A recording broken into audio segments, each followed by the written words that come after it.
Hi, my name's Mike Izzett. I'm a director of Silverhook. Big Boy is a product that's in our range.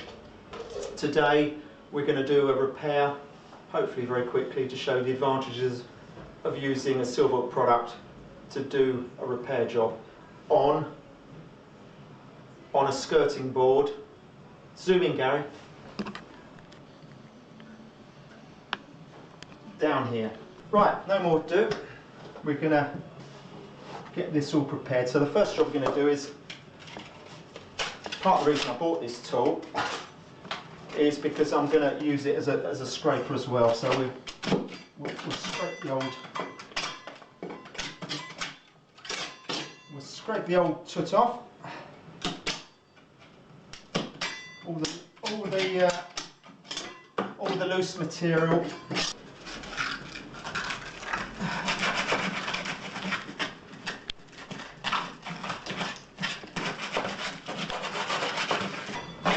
That looks fine to me. Clear away this material.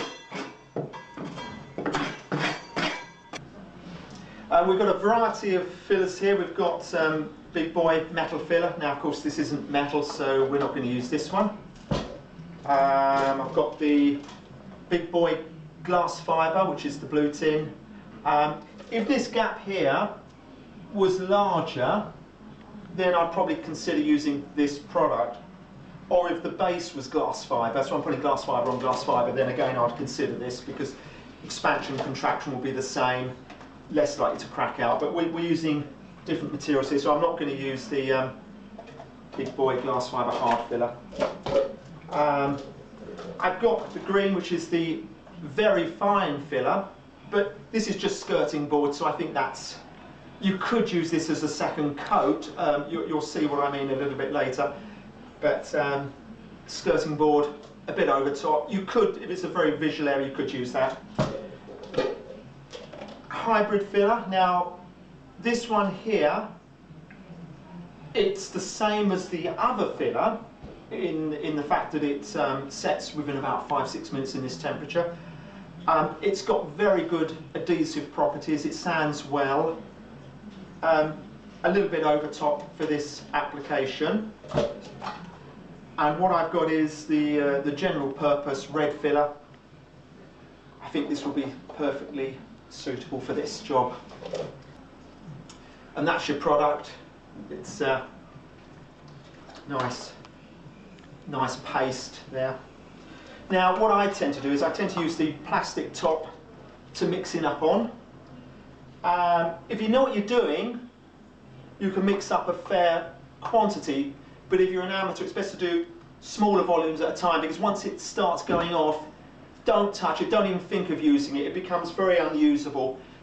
Just forget it. You know, you just waste a little bit. I'm going to mix up. There we are. A couple of scoops there, and then we've got the hardener, which is separate. Now this hardener's a little bit of a dangerous, I think it's hydrogen peroxide, I believe. So we'll use some of that.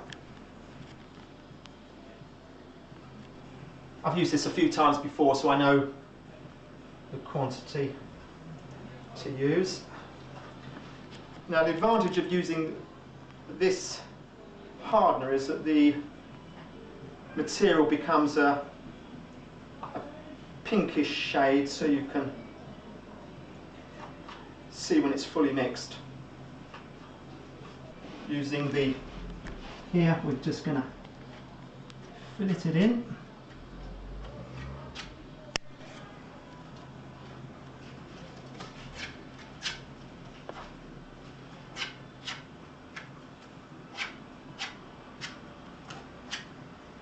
Don't worry too much about the finish at this stage.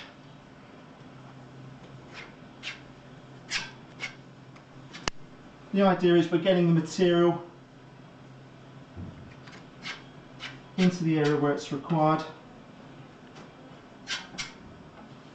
pushing it into a reasonable depth inside. think we've just about got enough there. If we haven't got quite enough, it doesn't matter. It's quite a large, that's a large hole there. We've dealt with that nicely.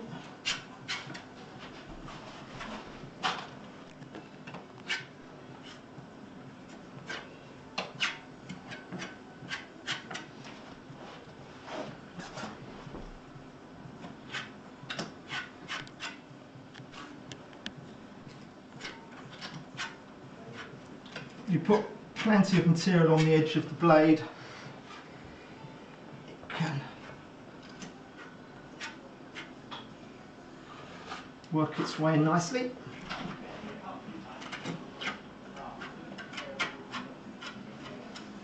And there we go. The hardest bit is into this corner here.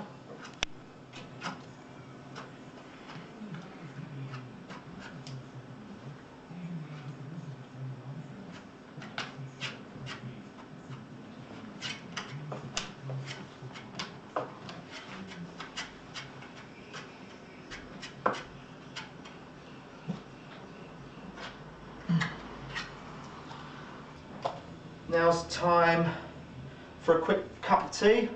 Let it set, don't touch it, and then give it a quick sand and see which areas need a little bit more attention with the filler.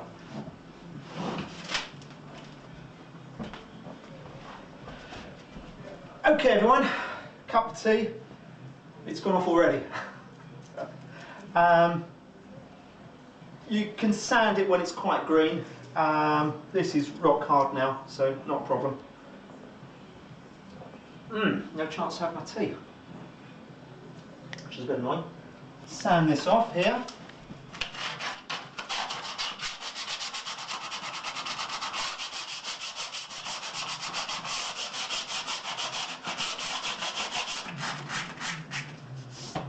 Now that is actually very nicely done. You see, I can sand it so quickly.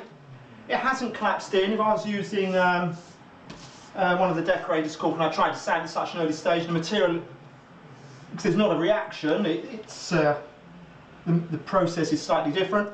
It would be soft on the inside and it would all collapse in, especially with the gap we had there, that was a good 4 or 5 millimetres at the back here, running through to about 3 mil here.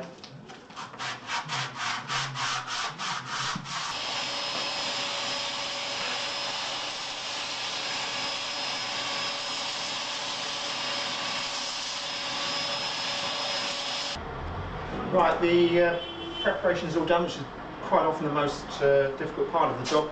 Now what I'm going to do is protect the carpet, so we're not taking that up. I'm going to mask it off.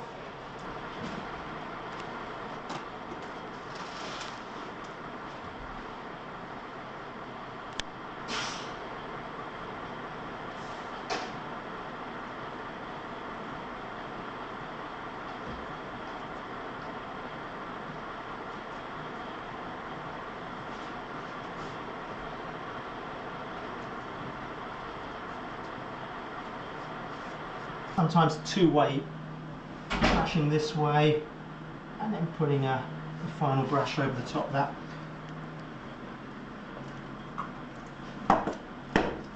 Put that lid back on, put this in a safe place out of the way.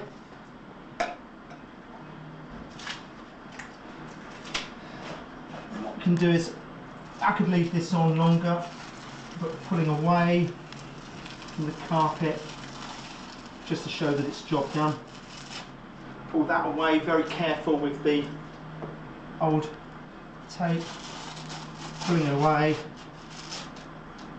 being very careful that this doesn't touch the carpet.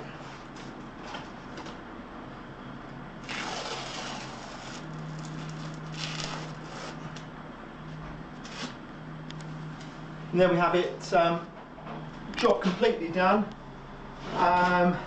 The time is now, as you can see, 11:45, and the job has been completed to